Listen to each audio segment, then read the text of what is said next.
নগাঁৱত পথ দুৰ্ঘটনা। নগাঁও জিলাৰ এএছটিচি বাছ আস্থান নেহেৰুবালিলৈ যোৱা পথত দুৰ্ঘটনা। পথৰ কাষত শুই থকা মানুহ এজনক AS02 P2348 নম্বৰৰ বগা ৰঙৰ ইয়ন গাড়ীয়ে মহতিয়াই থৈ যায়। থিতাতে লোকজনৰ মৃত্যু হয়। মৃত্যু হোৱা লোকজনৰ নাম এতিয়ালৈকে জানিব পৰা হোৱা নাই। ৰাইজে লোকজন ভিক্ষাৰী বুলি অনুমান কৰিছে। দুৰ্ঘটনা সংঘটিত কৰা গাড়ীখনক ৰাইজে আগচি ধৰি নগাঁও আৰক্ষীক খবৰ দিয়ে। লগে লগে ঘটনাস্থলীত নগাঁও আৰক্ষী উপস্থিত হৈ গাড়ীসহ চালকজনক কৰায়ত্ব কৰে।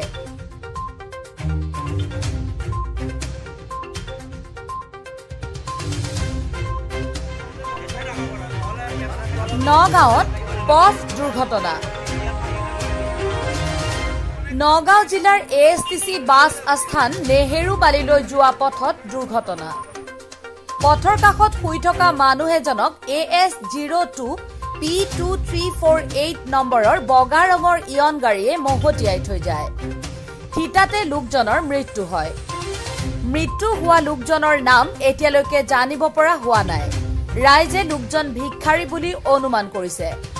দুৰ্ঘটনা সংঘটিত কৰা গাড়ীখনক ৰাইজে আগচি ধৰি নগাঁও আৰক্ষীক খবৰ দিয়ে। লগে লগে ঘটনাস্থলীত নগাঁও আৰক্ষী উপস্থিত হৈ গাড়ীসহ চালকজনক কৰায়ত্ব কৰে।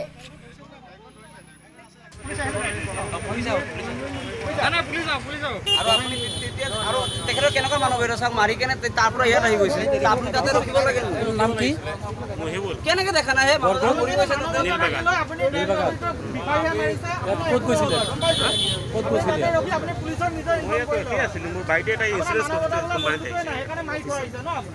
পলাব চেষ্টা কিয় কৰিছে?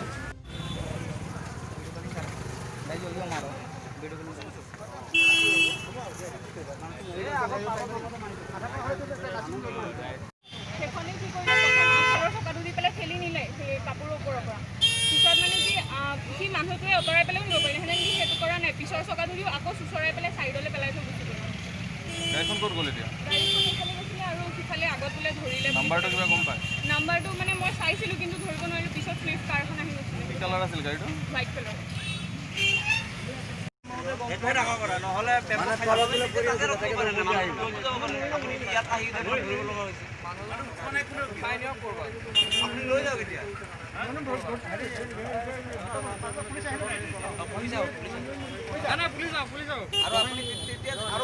কেনেকুৱা মানুহ মাৰি কেনে তাৰ পৰা ইয়াত আহি গৈছে।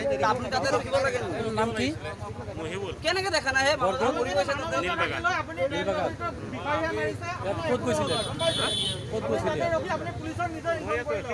ৰেজাউল ইছলামৰ ৰিপৰ্ট, আৱালি টাইমছ।